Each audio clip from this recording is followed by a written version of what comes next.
Hey, it's Brian Mudd. This is my cheat sheet for Wednesday, September 19th. You know, I think increasingly we're seeing a divergence from the real estate and the stock market and us in our everyday lives. It used to be that if the stock market was up, generally as a country, we felt better about our finances. That's not necessarily the case. As the stock market is now at its highest level this year, in fact, pretty much near four-year highs at the moment, you actually are seeing, for the first time in 2012, the average American feel pessimistic about their financial future.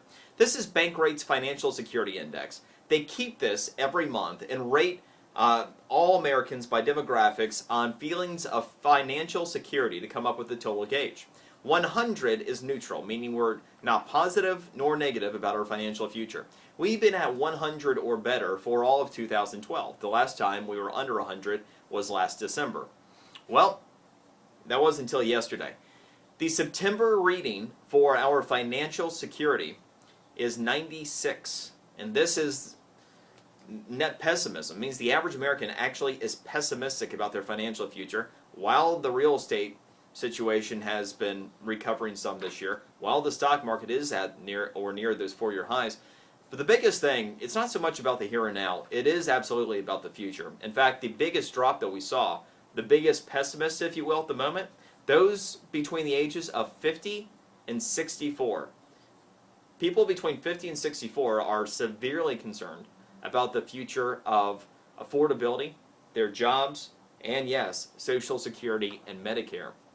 So, until and unless we feel that the real issues that face us over the long term with some of these entitlement and guaranteed programs, a la Social Security and Medicare are fixed, it might not matter how high the stock market is. It might not matter if our homes do begin to appreciate more, even if there's a better job recovery, because that still might mean that I'm working until the day I die.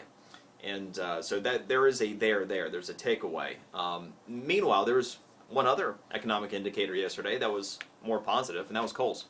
Kohl's was the first major retailer to announce their temporary hiring plans for this holiday shopping season, and the news was exceedingly good. Kohl's is going to hire 50,000 temporary workers, which will doubtless be one of the largest, if not the largest, announcement of anybody during the holiday shopping season. And it's also 10% more than last year.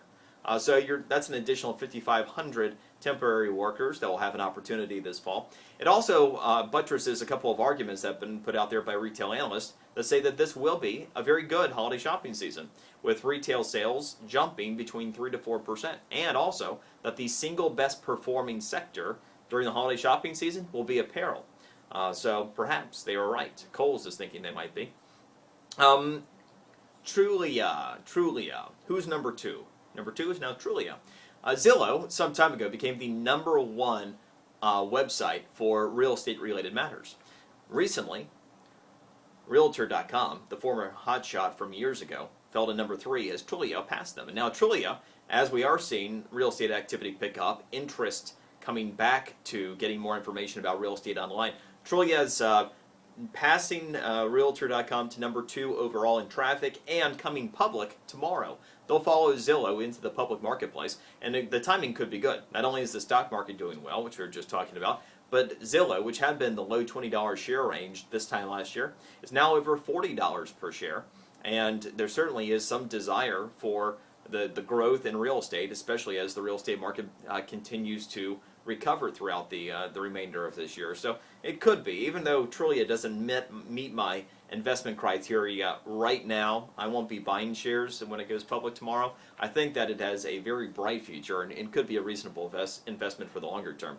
And a couple things real quick. American Airlines, you might have heard that they are laying off more than 10,000 people around the country. There are going to be cuts that are hitting us in South Florida. Out of their Miami hub, they're cutting 1,200, and they are cutting some of the flights, the regular flight schedules in South Florida. So if you have American tickets, you count on a regular flight schedule from them, you're probably going to need to revisit that and make sure you're still in good shape as this whole bankruptcy situation continues to play out.